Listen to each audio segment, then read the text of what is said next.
Yo, Manchester United have just beaten Bodø Glimt at Old Trafford by 3 goals to 2, and in this video I'm going to speak about the game, how Ruben Amorim tweaked his side to great effect at half time, and why his 3-4-3 system just didn't work in the first 45 minutes.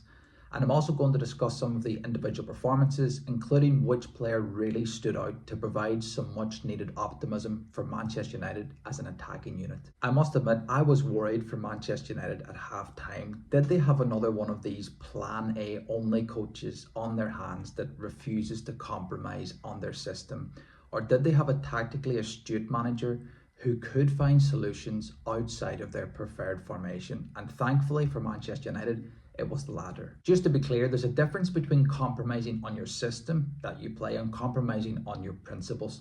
Even when Amorim changed the formation at half-time, the high line, the aggressive press, and the way his sides looked to build attacks remained unchanged.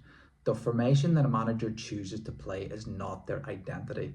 Tactical flexibility in the modern game is a huge plus. At halftime, Amorim essentially adopted the Enzo Maresca approach, 4-2-3-1 out of possession and 3-2-5 with the ball, with Diogo Dalot playing the Malo Gusto role of joining the attack five in the inside left channel when the team were in possession.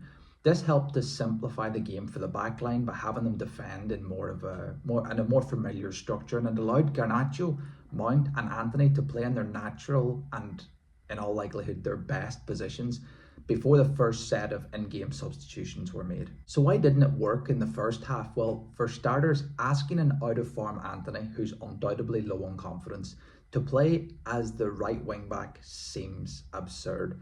The last thing that you want as a right wing-back is a player that can't use their right foot. I know I'm in the minority here, definitely in the minority here, but I still think there's a player in Anthony, albeit not an £80 million one. Mazraoui, who's been very good since signing for Manchester United, looked uncomfortable and unsure of himself at times in a back three, often stepping out and losing important duels in the first half. And Lisandro Martinez was guilty of this as well, it has to be said, but it did look like Martinez was stepping out under instruction, just like John Evans was being asked to do on Sunday against Ipswich. John Evans not stepping out onto Omari Hutchinson on Sunday was causing Manchester United all sorts of problems. Does it mean that that's the end of Ruben Amorim's 3-4-3? Well, of course not, but I'm not convinced that this squad of players have two obvious candidates to play as wing-backs akin to the likes of Quenda or Araujo at Sporting Lisbon. It's a highly specialised position, and it'll be really interesting to see how Amorim sets his team up against Everton on Sunday. Will he abandon the wing backs, or will he persist with his preferred formation after another couple of days on the training pitch? To be honest, there's not much of a difference between attacking in a 3-4-3 versus a 3-2-5. The change is more to do with how the team sets up defensively, and for now, defending in a conventional back four with two pivot players might just make more sense. Just on those two pivot players tonight, Fernandes and Ugarte, it's a difficult position to play in this system, as they're expected to be front-footed and aggressive in their pressing in that initial phase, and then they're expected to screen in front of that backline when the team drops a little bit deeper. It's definitely not a position that comes naturally to Bruno Fernandes, but Ugarte is tailor-made for this position, and he certainly understands what Amorim wants from his players in this role. How good were Manchester United tonight? Well, the scoreline certainly flattered Bodø Glimt, who did have their moments, but United could have scored 5 or 6. It was an improved performance and a really good night for Ruben Amorim, who passed his first test of being able to positively influence the game with his tactical tweaks and substitutions. A small, albeit short step in the right direction, but I do think that Everton will be a stiffer test for this United team at the weekend. Who performed well for Manchester United tonight? Well, the obvious answer is Rasmus Højlund, who showed what he can do when he's actually given a bit of service. He was involved in all 3 goals, and his first goal was an outstanding finish.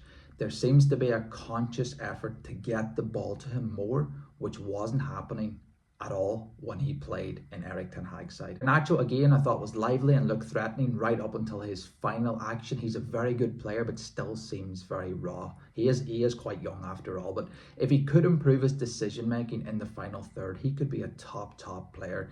I would really like to know what Manchester United fans think of Garnacho, as I'd wager that he divides opinion amongst fans. Patience is definitely going to be required from fans, as this is a huge job. Years of disastrous recruitment, both on and off the field, has resulted in a squad of players that is less than desirable, considering the money that's been spent on the squad and considering some of the contracts that they've been handing out.